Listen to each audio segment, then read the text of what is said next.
Nous sommes menacés d'un véritable krach sanitaire. Un krach, c'est un effondrement. Il résulterait de 3 facteurs. Le premier, ce sont des défis sanitaires totalement nouveaux. Le second, c'est un appareil de soins, un ensemble de moyens de soins qui est en voie de dislocation. Et le troisième, le plus grave, le plus important, le plus décisif, c'est ce qu'il y a dans la tête des décideurs. Une vision absolument absurde, mercantile, entrepreneuriale, comme ils disent, pour se gargariser avec des mots dont ils ne savent plus très bien ce qu'ils veulent dire, mais qui font si bien au goûter de la marquise. Cette vision de la santé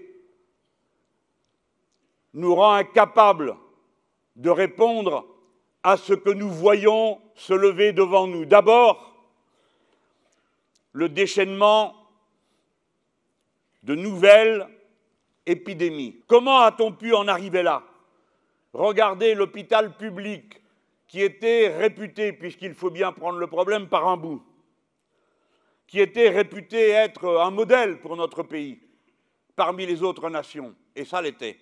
Comment en est-on arrivé au point où des gens qui y travaillent sont devenus l'unique et dernière ligne qui permet à l'hôpital de fonctionner, car sans leur dévouement, parfois jusqu'à la mort, il n'y aurait plus d'hôpital public.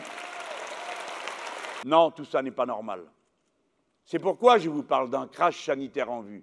Pendant qu'eux vous disent qu'ils vont encore enlever de l'argent public, encore diminuer les budgets publics, moi, je vous dis que nous allons améliorer la vie parce qu'on le peut. Le progrès est le seul horizon qui vaille.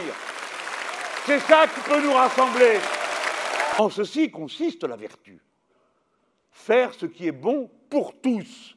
La ligne politique de l'avenir en commun, c'est de relocaliser tout ce qu'on peut et de commencer par relocaliser ce dont l'État peut avoir la maîtrise, car c'est l'État qui est notre force, l'État stratège, l'État organisateur, l'État appartenant à son peuple pour accomplir les destins que celui-ci lui a donné l'ordre d'accomplir.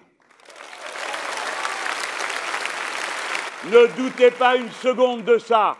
S'il faut gouverner, nous saurons le faire et le jour numéro 1 sera le jour numéro 1, pas le jour numéro 2. Dès le premier jour, il y aura l'équipe qu'il faut. Ah, bien sûr, ce ne sont pas les visages que vous avez l'habitude de voir. C'est vrai que beaucoup d'entre eux sont très jeunes. Cette question est une question de vertu, mais du type de société dans lequel nous voulons vivre. Je vous demande une nouvelle fois d'y réfléchir. Nous ne sommes pas seulement ceux qui cherchent à régler tel ou tel problème, nous portons la vision d'un monde en nous.